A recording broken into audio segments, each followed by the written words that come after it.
ನನ್ನ ಹಿಂದಿನ ವಿಡಿಯೋದಲ್ಲಿ ನಾನು ನಿಮಗೆ ಒಂದು ತುಂಬಾ ಇಂಪಾರ್ಟೆಂಟ್ ಆಗಿರುವಂತಹ ರಿವಿಷನ್ ಟೆಕ್ನಿಕ್ ಹಾಟ್ ಸಿಟ್ ಬಗ್ಗೆ ತಿಳಿಸ್ಕೊಟ್ಟಿದ್ದೆ. ಇವತ್ತಿನ ವಿಡಿಯೋದಲ್ಲಿ ಇನ್ನೊಂದು ರಿವಿಷನ್ ಟೆಕ್ನಿಕ್ ಬಗ್ಗೆ ನಾವು ತಿಳಿದುಕೊಳ್ಳೋಣ. ಇದು ಕೂಡ ತುಂಬಾನೇ ಎಫೆಕ್ಟಿವ್ ಆಗಿರುವಂತಹ ಒಂದು ರಿವಿಷನ್ ಟೆಕ್ನಿಕ್ ಅಥವಾ ಆಕ್ಟಿವಿಟಿ ಅಂತ ನಾವು ಹೇಳ್ಬೋದು.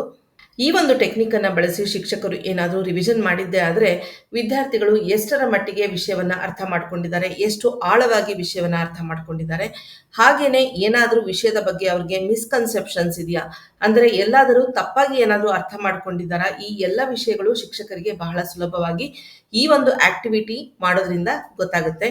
ಹಾಗಾದ್ರೆ ಇವತ್ತಿನ ವಿಡಿಯೋದಲ್ಲಿ ಈ ಒಂದು ಎಫೆಕ್ಟಿವ್ ಆಗಿರುವಂತಹ ರಿವಿಷನ್ ಟೆಕ್ನಿಕ್ ಯಾವುದು, ಇದನ್ನ ಯಾವ ರೀತಿ ಬಳಸಬಹುದು ಅಂತ ತಿಳಿದುಕೊಳ್ಳೋಣ. ಹಾಗಾಗಿ ವಿಡಿಯೋನ ಎಲ್ಲೂ ಸ್ಕಿಪ್ ಮಾಡದೆ ಕೊನೆವರೆಗೂ ನೋಡಿ. ಎಲ್ರಿಗೂ ನಮಸ್ಕಾರ. ನಾವು ಒಂದೇ ರೀತಿಯಾದಂತಹ ಮೆಥಡ್ ಯೂಸ್ ಮಾಡಿ ರಿವಿಷನ್ ಮಾಡೋದ್ರಿಂದ ವಿದ್ಯಾರ್ಥಿಗಳಿಗೆ ಕಾಲಕ್ರಮೇಣ ನಾವು ಮಾಡುವಂತಹ ರಿವಿಷನ್ ಅಥವಾ ಪುನರಾವರ್ತನೆಯಲ್ಲಿ ಆಸಕ್ತಿ ಕಡಿಮೆ ಆಗ್ತಾ ಹೋಗುತ್ತೆ. ಹಾಗಾಗಿ ನಾವು ರಿವಿಷನ್ ಮಾಡಬೇಕಾದ್ರೆ ಬೇರೆ ಬೇರೆ ಮೆಥಡ್ಸ್ನ ಯೂಸ್ ಮಾಡಬೇಕಾಗುತ್ತೆ, ಬೇರೆ ಬೇರೆ ಟೆಕ್ನಿಕ್ಸ್ನ ಯೂಸ್ ಮಾಡಬೇಕಾಗುತ್ತೆ, ಆಸಕ್ತಿದಾಯಕವಾದಂತಹ ಆಕ್ಟಿವಿಟೀಸ್ ಯೂಸ್ ಮಾಡಿ ನಾವು ರಿವಿಷನ್ ಮಾಡಬೇಕಾಗುತ್ತೆ. ಈ ರೀತಿ ಮಾಡಿದಾಗ ವಿದ್ಯಾರ್ಥಿಗಳಿಗೆ ಓದುವುದರ ಬಗ್ಗೆ ಆಸಕ್ತಿ ಬೆಳೆಯುತ್ತೆ, ಹಾಗೆಯೇ ಅವ್ರಿಗೆ ಓದ್ಕೊಂಡು ಬರಲಿಕ್ಕೆ ಒಂದು ಮೋಟಿವೇಶನ್ ಕೂಡ ಸಿಗುತ್ತೆ. ಹಾಗಾಗಿ ಅವರು ರಿವಿಷನ್ ಅಲ್ಲಿ ಹೆಚ್ಚು ಆಸಕ್ತಿಯನ್ನ ತೋರಿಸ್ತಾರೆ, ಹೆಚ್ಚು ಸಕ್ರಿಯವಾಗಿ ಪಾಲ್ಗೊಳ್ಳೋದಕ್ಕೆ ಇದರಿಂದ ಸಾಧ್ಯವಾಗುತ್ತೆ. ನನ್ನ ಹಿಂದಿನ ವಿಡಿಯೋದಲ್ಲಿ ನಾನು ನಿಮಗೆ ಹಾಟ್ ಸೆಟ್ ರಿವಿಷನ್ ಟೆಕ್ನಿಕ್ ಬಗ್ಗೆ ತಿಳಿಸ್ಕೊಟ್ಟಿದ್ದೆ. ಇವತ್ತಿನ ವಿಡಿಯೋದಲ್ಲಿ ಇನ್ನೊಂದು ರಿವಿಷನ್ ಟೆಕ್ನಿಕ್, ತುಂಬಾ ಇಂಟ್ರೆಸ್ಟಿಂಗ್ ಆಗಿರುವಂತಹ ಒಂದು ರಿವಿಷನ್ ಟೆಕ್ನಿಕ್ ಬಗ್ಗೆ ನಾವು ತಿಳಿದುಕೊಳ್ಳೋಣ. ಆ ಒಂದು ರಿವಿಷನ್ ಟೆಕ್ನಿಕ್ ನ ನಾವು ಥಿಂಕ್ ಪೇರ್ ಶೇರ್ ಅಂತ ಹೇಳ್ತೀವಿ.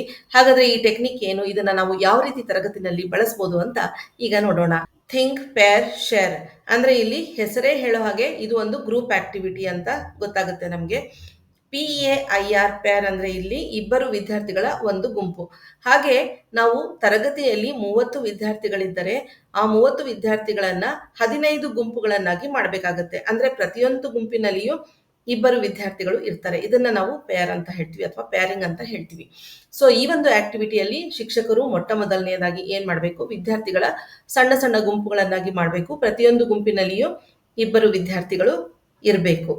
ನಂತರ ಏನ್ ಮಾಡ್ಬೇಕಾಗತ್ತೆ, ನಾವು ಈ ಆಕ್ಟಿವಿಟಿನ ಸ್ಟೆಪ್ ಬೈ ಸ್ಟೆಪ್ ಮಾಡ್ಕೊಂಡು ಹೋಗ್ಬೇಕಾಗತ್ತೆ. ಅಂದ್ರೆ ಮೊದಲನೇ ಸ್ಟೆಪ್ ಅಲ್ಲಿ ನಾವೇನ್ ಮಾಡಿದ್ವಿ, ವಿದ್ಯಾರ್ಥಿಗಳನ್ನ ಗುಂಪುಗಳನ್ನಾಗಿ ಮಾಡಿದ್ವಿ. ಎರಡನೇ ಸ್ಟೆಪ್ ಅಲ್ಲಿ ನಾವೇನ್ ಮಾಡ್ಬೇಕು, ನಾವು ಯಾವ ಟಾಪಿಕ್ ನ ರಿವೈಸ್ ಮಾಡಬೇಕು ಅಂತ ಅನ್ಕೊಂಡಿದ್ವಿ ಆ ಟಾಪಿಕ್ ಗಳನ್ನ, ಆ ವಿಷಯಗಳನ್ನ ವಿದ್ಯಾರ್ಥಿಗಳ ಗುಂಪುಗಳಿಗೆ ನಾವು ಡಿಸ್ಟ್ರಿಬ್ಯೂಟ್ ಮಾಡಬೇಕಾಗತ್ತೆ. ಇಲ್ಲಿ ಒಂದನ್ನ ನಾವು ಗಮನಿಸಬೇಕು. ಇಲ್ಲಿ ನಾವು ಒಂದು ವೇರಿಯೇಷನ್ ಮಾಡ್ಕೋಬಹುದು.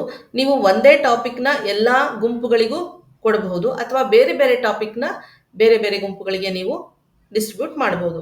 ಇದು ಸೆಕೆಂಡ್ ಸ್ಟೆಪ್. ಅಂದ್ರೆ first step grouping of students, second step distribution of topics. Next third step ಅಲ್ಲಿ ಏನ್ ಮಾಡಬೇಕು ಅಂತಂದ್ರೆ, ಪ್ರತಿಯೊಂದು ಗುಂಪಿನ ವಿದ್ಯಾರ್ಥಿಗಳಿಗೆ ಹೇಳಬೇಕು, ಅವರು ಪ್ರತ್ಯೇಕವಾಗಿ ಆ ಒಂದು ವಿಷಯವನ್ನ ಓದಿ ಅರ್ಥ ಮಾಡಿಕೊಳ್ಳೋದಕ್ಕೆ ಹೇಳಬೇಕು. ನೀವು ಯಾವ ಒಂದು ಟಾಪಿಕ್ ನ ಕೊಟ್ಟಿದ್ದೀರಾ, ಯಾವ ಒಂದು ವಿಷಯವನ್ನ ಕೊಟ್ಟಿದ್ದೀರಾ, ನೀವು ಇಲ್ಲಿ ಒಂದು ಕಾನ್ಸೆಪ್ಟ್ ಕೊಟ್ಟಿರ್ಬೋದು, ಒಂದು ಎಕ್ಸ್ಪೆರಿಮೆಂಟ್ ಕೊಟ್ಟಿರ್ಬೋದು, ಅಥವಾ ಒಂದು ಪ್ರಾಬ್ಲಮ್ ನ ಸಾಲ್ವ್ ಮಾಡ್ಲಿಕ್ಕೆ ಕೊಟ್ಟಿರಬಹುದು, ಅಥವಾ ಗ್ರಾಮರ್ ಪಾಯಿಂಟ್ಸ್ ಕೊಟ್ಟಿರ್ಬೋದು. ನೀವು ಯಾವ ಟಾಪಿಕ್ ನ ಅವ್ರಿಗೆ ಕೊಟ್ಟಿರ್ತೀರಾ ಆ ಟಾಪಿಕ್ ಗಳನ್ನ ಅವರು ಪ್ರತ್ಯೇಕವಾಗಿ ಓದಿ ಅರ್ಥ ಮಾಡ್ಕೋಬೇಕು. ಅಂದ್ರೆ ಒಂದು ಗುಂಪಿಗೆ ನೀವು ಒಂದು ಟಾಪಿಕ್ ಕೊಟ್ಟಿರ್ತೀರಾ, ಇನ್ನೊಂದು ಗುಂಪಿಗೆ ಇನ್ನೊಂದು ಟಾಪಿಕ್ ಕೊಟ್ಟಿರ್ತೀರಾ. ಸೊ ಮೊದಲನೇ ಗುಂಪಿನ ಇಬ್ಬರು ವಿದ್ಯಾರ್ಥಿಗಳಿಗೆ ಸೇಮ್ ಟಾಪಿಕ್ ಸಿಕ್ಕಿರುತ್ತೆ. ಸೊ ಹಾಗಾಗಿ ಇಬ್ಬರು ಕೂಡ ಪ್ರತ್ಯೇಕವಾಗಿ ಆ ಟಾಪಿಕ್ ನ ಓದಿ ಅರ್ಥ ಮಾಡ್ಕೋಬೇಕು. ಇದು ಥರ್ಡ್ ಸ್ಟೆಪ್. ಇದನ್ನೇ ನಾವು ಥಿಂಕ್ ಅಂತ ಹೇಳ್ತೀವಿ. ಸೊ ನೆಕ್ಸ್ಟ್ ಸ್ಟೆಪ್ ಅಲ್ಲಿ ವಿದ್ಯಾರ್ಥಿಗಳು ಏನು ಪ್ರತ್ಯೇಕವಾಗಿ ಆ ಒಂದು ಟಾಪಿಕ್ ನ ವಿಷಯವನ್ನ ಅರ್ಥ ಮಾಡ್ಕೊಂಡಿದ್ದಾರೆ ಅದನ್ನ ಪರಸ್ಪರ ಇಬ್ರು ಒಬ್ರಿಗೊಬ್ಬರು ಎಕ್ಸ್ಪ್ಲೈನ್ ಮಾಡ್ಕೋಬೇಕು. ಇದನ್ನ ನಾವು ಪೇರ್ ಅಂತ ಹೇಳ್ತೀವಿ. ಸೊ ಥಿಂಕ್ ಆಯ್ತು, ಪೇರ್ ಆಯ್ತು. Next step share. ಈ ಒಂದು ಸ್ಟೆಪ್ ಅಲ್ಲಿ ಏನಾಗುತ್ತೆ, ವಿದ್ಯಾರ್ಥಿಗಳು ಇಬ್ಬರು ಕೂಡ ತಾವು ಯಾವ ವಿಷಯವನ್ನ ಅರ್ಥ ಮಾಡ್ಕೊಂಡಿದ್ದಾರೆ, ಪರಸ್ಪರ ಎಕ್ಸ್ಪ್ಲನೇಷನ್ ಮೂಲಕ ಏನು ಅವರು ಅರ್ಥ ಮಾಡ್ಕೊಂಡಿದ್ದಾರೆ ಆ ಒಂದು ವಿಷಯವನ್ನ ಅವರು ಇಡೀ ಕ್ಲಾಸ್ಗೆ ಅವರು ಎಕ್ಸ್ಪ್ಲೇನ್ ಮಾಡಬೇಕಾಗುತ್ತೆ. ಇದನ್ನ ನಾವು ಶೇರ್ ಅಂತ ಹೇಳ್ತೀವಿ.